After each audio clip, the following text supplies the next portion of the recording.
Sir ఇప్పటివరకే రాష్ట్రంలో మాత్రం బీసీలకు సంబంధించినంత వరకు మాత్రం ఒక పక్క కులగణనకు సంబంధించినంత వరకు ఒక రాద్ధాంతం జరుగుతుంది. దాన్ని ఎలా చూడాలంటారు మీరు? నిజంగా చెప్పాలంటే కాంగ్రెస్ పార్టీ సెల్ఫ్ గోల్ కొట్టుకుంది. ఇప్పుడు జనాభా పెరగాలి కానీ తగ్గడం ఎలా తగ్గుతుంది? ఇప్పుడు బీఆర్ఎస్ పార్టీ సమగ్ర కుటుంబ సర్వే చేసినప్పుడు కానీ, ఆధార్ కార్డుల ఆధారంగా కానీ, ఓటర్ లిస్ట్ ఆధారంగా కానీ ఎట్లా చూసినా 50% పైగా బీసీల జనాభా ఉన్నట్టు ఒక్కొక్క లెక్క 51 అని 53 అని రకరకాలుగా వస్తుంది. కానీ వీళ్ళు చేసినటువంటి సర్వే 46% మాత్రమే రావడము అనేటువంటిది బీసీలో తీవ్రమైనటువంటి ఆగ్రహానికి గురి చేసింది. ముఖ్యంగా గవర్నమెంట్ ఏంటంటే వాళ్ళు ఇప్పుడు లోకల్ బాడీ ఎలక్షన్స్ పోలుతున్నారు. ఇది ఒక డైవర్షన్ పాలిటిక్స్, రాజకీయంగా లబ్ధి పొందాలనేటువంటి ఒక పథకం ప్రకారంగా కాంగ్రెస్ పార్టీ చేసిన ప్రయత్నం. వాళ్ళు కామారెడ్డి డిక్లరేషన్లో 42% మేము చట్టసభల్లో బీసీలకు రిజర్వేషన్ ఇస్తాము అని చెప్పారు. సో వాళ్ళకు కూడా తెలుసు దానికి సుప్రీంకోర్టు అడ్డంకులు ఉన్నాయని, ఇతర రాష్ట్రాల్లో జరగలేదని. ఇప్పుడు అధికారంలోకి వచ్చిన తర్వాత దాన్ని చేయలేక అసెంబ్లీలో తీర్మానం చేసి మేమేదో కేంద్రానికి పంపుతామని, మేము మా పార్టీ తరఫున టికెట్లు ఇస్తాం మీరు కూడా ఇవ్వండి అని చెప్పి ఒక కొత్త డ్రామాకు కాంగ్రెస్ పార్టీ తెరలేపింది. వాళ్ళకు నిజాయితీ ఉంటే జనాభా ప్రాతిపదికన బడ్జెట్ పెట్టండి. లేదు, ఇవాళ మీరు ఇద్దరే మంత్రులు ఉన్నారు, 12 మంది మంత్రులు ఉన్నటువంటి మీ క్యాబినెట్లో బీసీలు కేవలం 2 మాత్రమే ఉన్నారు. ఉప ముఖ్యమంత్రిగా ఒక బీసీకి అవకాశం ఇవ్వండి, బీసీ మంత్రులకు మరిన్ని అవకాశాలు ఇవ్వండి. అది ఏది కూడా చేయకుండా కేవలం ఒక డ్రామా నడపడం. అంటే లోకల్ బాడీ ఎలక్షన్స్లో మేమేదో గణన చేశాము, మేము అసెంబ్లీలో పెట్టాము. ఏముంది ఫైనల్ నెట్ రిజల్ట్ ఏంటి? ఫైనల్గా వాళ్ళకు విద్యలో కానీ, ఉపాధిలో కానీ, స్థానిక సంస్థల ఎన్నికల్లో కానీ, బడ్జెట్లో కానీ ఏదైనా మేలు జరిగిందా చెప్పండి. ఇదంతా మీరు ఒక డ్రామా తప్ప నిజంగా ఆ వర్గాలకు ఏదైనా మేలు జరిగిన విషయం ఉంటే చెప్పాలి. అంటే ఇవాళ ఈ ప్రభుత్వం వచ్చిన తర్వాత మొత్తం బీసీ కార్పొరేషన్ స్కీమ్స్ అన్నీ బంద్ అయిపోయినాయి. ఇవాళ గొర్రెల కురుమలకు ఇచ్చే గొర్రెలు బంద్ అయిపోయినాయి. మన గంగపుత్రులు ముదిరాజులకు ఇచ్చేటువంటి చేపలు బంద్ అయిపోయినాయి. బీసీ బంధు పథకం బంద్ అయిపోయింది. బీసీ పిల్లలు చదువుకుంటే ఓవర్సీస్ స్కాలర్షిప్లు బంద్ అయిపోయినాయి. ఫీజు రియంబర్స్మెంట్ రాక బీసీ పిల్లలందరూ కూడా ఇబ్బంది పడుతూ ఉన్నారు. ఉన్న పథకాలు బంద్ చేసి, నడుస్తున్న స్కీములు బంద్ చేసి కేవలం మాటల గారడితో సర్వేల పేరిట ప్రజల్ని బురిడి కొట్టించేటువంటి ప్రయత్నం చేస్తే బీసీలు నమ్మరు.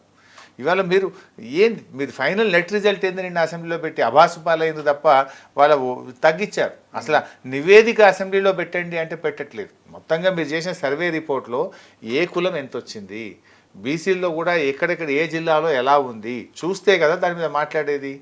ఒక్కరోజు అసెంబ్లీ పెట్టి అందులో మాట్లాడనీయకుండా గొంతు నొక్కడం. బీఆర్ఎస్ పార్టీ తరఫున మా గంగుల కమలాకర్ గారు, మా వివేకానంద గౌడ్ గారు, మా అంబర్పేట్ ఎమ్మెల్యే గారు వీళ్ళందరూ కూడా మాట్లాడడానికి ప్రిపేర్ అయితే అసలు ప్రధాన ప్రతిపక్షానికి 10 నిమిషాల కంటే ఎక్కువ టైం ఇయ్యరు.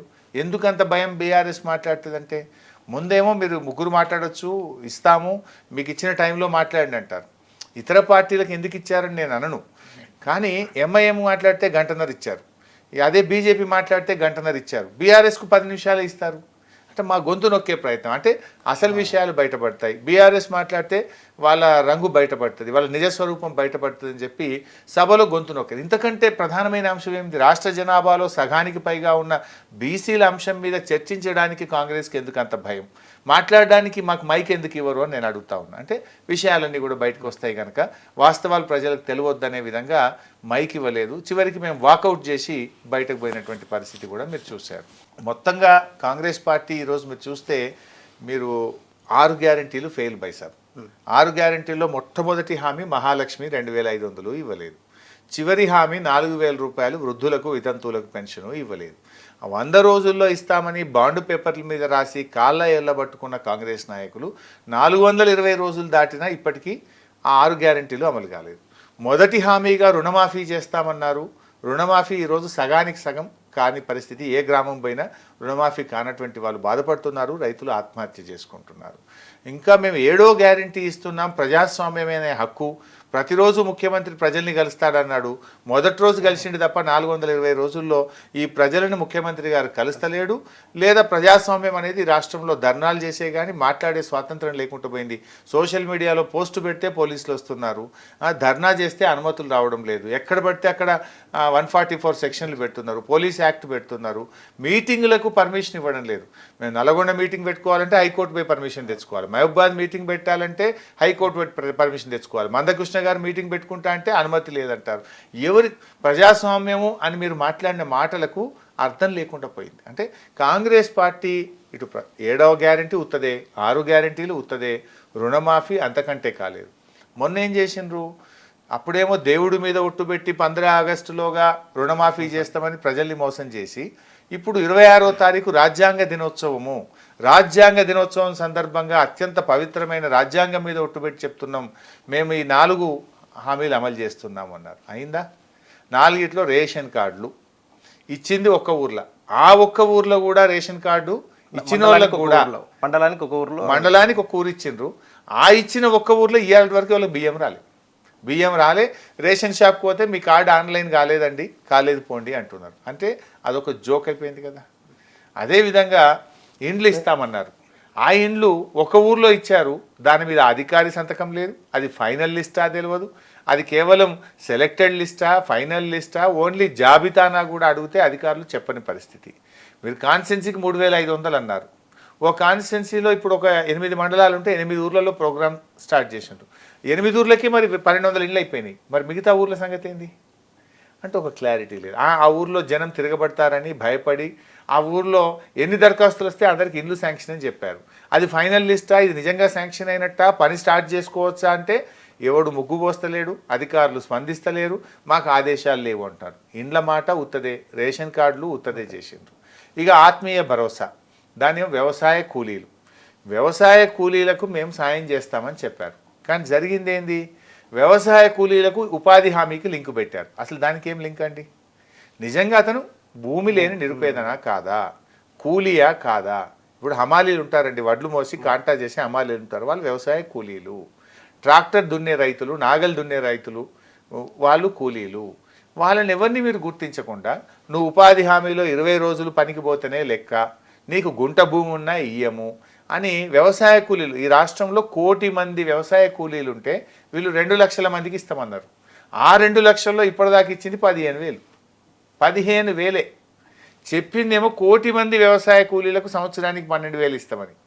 దాంట్లో పట్టణాలకు ఇయ్యమని చెప్పిండ్రు, గ్రామాల్లో ఉపాధి హామీ పోకపోతే ఇయ్యమని చెప్పిండ్రు, 20 రోజులు చేస్తేనే ఇస్తామని చెప్పి కోతలు పెట్టి కేవలం 2 లక్షలకు ఇస్తామన్నారు.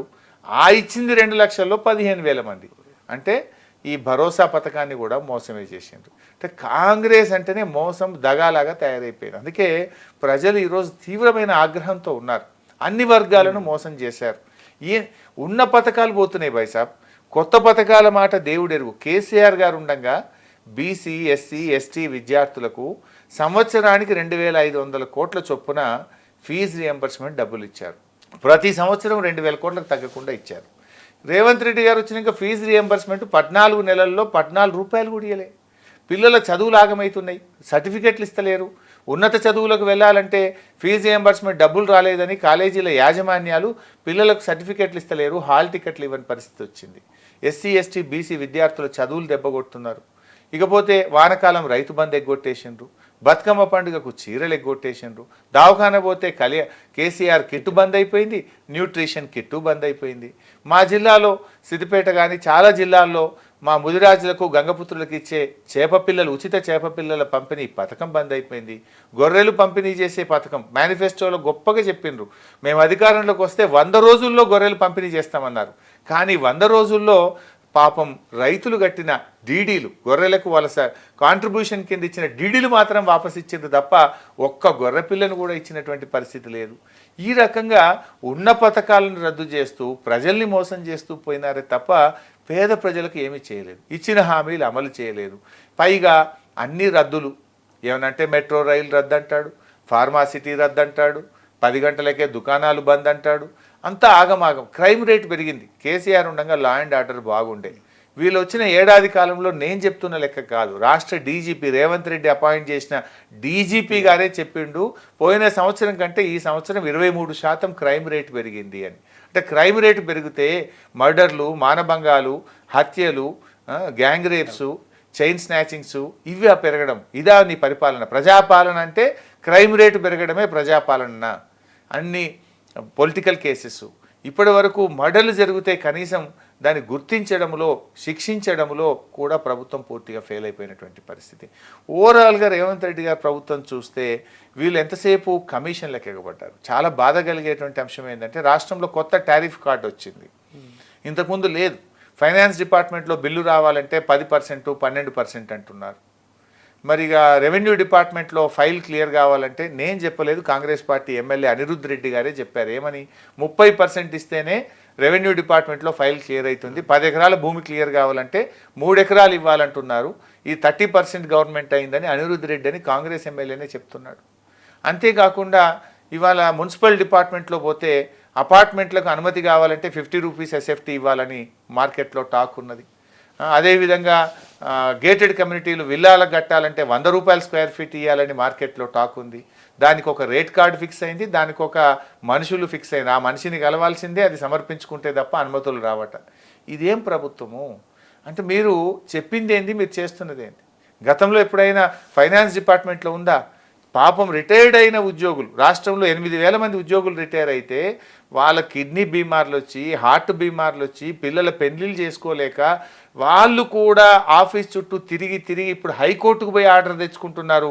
లేదంటే 10% చెల్లించి డబ్బులు తెచ్చుకున్న పరిస్థితి. దానికి ఒక సీనియారిటీ ఉండదా? ఒక సిస్టమ్ ఉండదా? రిటైర్ అయిన ఉద్యోగులకు కూడా బెనిఫిట్స్ రావు. పాపం పోలీస్ సిబ్బంది, కానిస్టేబుళ్ళు, పోలీస్ డిపార్ట్మెంట్లో పనిచేసేటువంటి వాళ్లకు వాళ్ళ సరెండర్ లీవ్ పైసలు వస్తలేవు, వాళ్ళ టీఏ పైసలు వస్తలేవు. టీఏని తగ్గించిండ్రు, 15 రోజుల సరెండర్ లీవ్ను 7 రోజులకు తగ్గించిండ్రు. పోలీసులకు భద్రత కార్డు అని వాళ్ళ కుటుంబ సభ్యులు హాస్పిటల్కి పోతే ట్రీట్మెంట్ అవుతుంటే, నిన్న ఒక ఏఎస్ఐ నా కిడ్నీలు ఫెయిల్ అయినాయి, హాస్పిటల్కి పోతే భద్రత కార్డు చెల్లదంటున్నారు, నన్ను బతికించండి అని చెప్పి మొరబెట్టుకుంటున్నాడు. 30 ఏళ్ళు ఒక పోలీస్ అధికారిగా సేవ చేసిన వ్యక్తి ఇవాళ మొరబెట్టుకునే పరిస్థితి వచ్చింది. అంటే ఎటు తీసుకుపోతున్నారు ఈ రాష్ట్రాన్ని? ఇప్పుడు విద్యార్థులకు ఫీజు రియంబర్స్మెంట్ రాదు, ఓవర్సీస్ స్కాలర్షిప్లు రావు, హాస్టళ్లలో పిల్లలు చనిపోతున్నారు. గురుకులాలన్నీ కూడా ఇవాళ చాలా గందరగోళంగా తయారైపోయినటువంటి పరిస్థితి. నిరుద్యోగ యువతకు 2 లక్షల ఉద్యోగాలు ఇస్తామని చెప్తారు. ఆ 2 లక్షలు కాదు కదా, మీరు ఇచ్చింది కేవలం 6,000. మా ప్రభుత్వం ఇచ్చిన నోటిఫికేషన్లు పెట్టి, పరీక్షలు పెట్టి, ఫలితాలు ఇస్తే వాటికి కాయిదాలు ఇచ్చిండ్రు. కాంగ్రెస్ గవర్నమెంట్ వచ్చినాక నోటిఫికేషన్ ఇచ్చిన ఉద్యోగాలు 6,100, 200 ఉన్నాయి. అంటే నిరుద్యోగ యువతకు జాబ్ క్యాలెండర్ అని మోసం చేశారు. మొదటి సంవత్సరంలో 2 లక్షల ప్రభుత్వ ఉద్యోగాలను మోసం చేసినారు. 2,500 రూపాయల నిరుద్యోగ భృతి ఇస్తామని అట్లా నిరుద్యోగులను మోసం చేసిండ్రు. ఉద్యోగులకు 4 డిఏలు పెండింగ్ పెడితిరి, ఉద్యోగుల పిఆర్సీ ఊసే ఎత్తకపోతుంది, ఉద్యోగులకు ఎంప్లాయ్మెంట్ హెల్త్ ఇన్సూరెన్స్ స్కీమ్ తెస్తామని చెప్పి మేము గతంలో జీవో ఇచ్చి అన్ని నియమ నిబంధనలు రూపొందిస్తే దాన్ని అమలు చేయడం మీకు చేతనైతలేదు. ఉద్యోగులకు అన్యాయం, రిటైర్డ్ ఉద్యోగులకు, ఉపాధ్యాయులకు మోసం చేస్తుంది. అదేవిధంగా మరి ఏ వర్గం? మహిళలకు మహాలక్ష్మి అంటది మోసం చేస్తుంది, రైతులకు రుణమాఫీ ఇవ్వకపోతుంది, వానకాలం రైతు బంధు ఎగబెడుతుంది, పంటల బీమా అని గొప్పగా బడ్జెట్ సమావేశంలో భట్టి గారు చెప్పారు. మేము ఈ సంవత్సరం నుంచి పంటల బీమా పథకాన్ని తెస్తున్నాము. వానకాలం పంటల బీమా లేదు, యాసంగికి కూడా పంటల బీమా ఊసే లేదు. అంటే మాటలు కోటలు దాటుతున్నాయి తప్ప కాంగ్రెస్ ప్రభుత్వం చేతలు గడప దాటడం లేదు. ఇలా సెక్రటరియట్లో పరిస్థితి ఏందండి? మాది ప్రజాపాలన అన్నారు. ముఖ్యమంత్రి గారి 6వ అంతస్తుకు పోవడానికి మొత్తం లిఫ్ట్లు బంద్ చేసింది కదా. జర్నలిస్టులను కూడా ముఖ్యమంత్రి గారి ఫ్లోర్కు పోనిస్తలేరు. ఎవరన్నా వెళ్ళాలంటే సెల్ ఫోన్లు లాక్కొని మీ పేపర్లు, ఫోన్లు అన్నీ తీసుకొని ఫ్రిస్కింగ్ చేసి అది పర్మిషన్ ఉంటే వ్యక్తులను పంపుతున్నారు తప్ప చివరికి కామన్ పబ్లిక్ కాదు, జర్నలిస్టులను కూడా ముఖ్యమంత్రి గారి 6వ అంతస్తుకు పోకుండా చేశారు. ఇక భట్టి గారి ఫ్లోరు, 2nd ఫ్లోర్ ఫైనాన్స్ డిపార్ట్మెంట్కి కూడా మొత్తం లాక్ చేసిండ్రు. ఆడ పోలీస్ కానిస్టేబుల్ని పెట్టిండ్రు. ఫైనాన్స్ సెక్రటరీ ఛాంబర్ దగ్గర పోయానో చెప్పుకుందామంటే ఆడ పోలీసులను పెట్టిండ్రు. అంటే ఫైనాన్స్ మినిస్టర్ని కలవలేరు, ఫైనాన్స్ సెక్రటరీని కలవలేరు, ముఖ్యమంత్రిని అంతకంటే కలవలేరు. ఇక ప్రజాపాలన ఎక్కడుందండి? అన్ని మాటలు మాత్రమే. ఈ రకంగా ఇవాళ నాకు తెలిసి, నాకున్న అనుభవంలో ఒక 5 ఏళ్లకు ఎన్నికైన ప్రభుత్వం అత్యంత వేగంగా ప్రజల ముందు పరువును పోగొట్టుకొని, ప్రతిష్ట దిగజార్చుకొని, ఏడాదిలోనే అప్రతిష్ట పాలైన ప్రభుత్వం ఈనాటి కాంగ్రెస్ ప్రభుత్వం.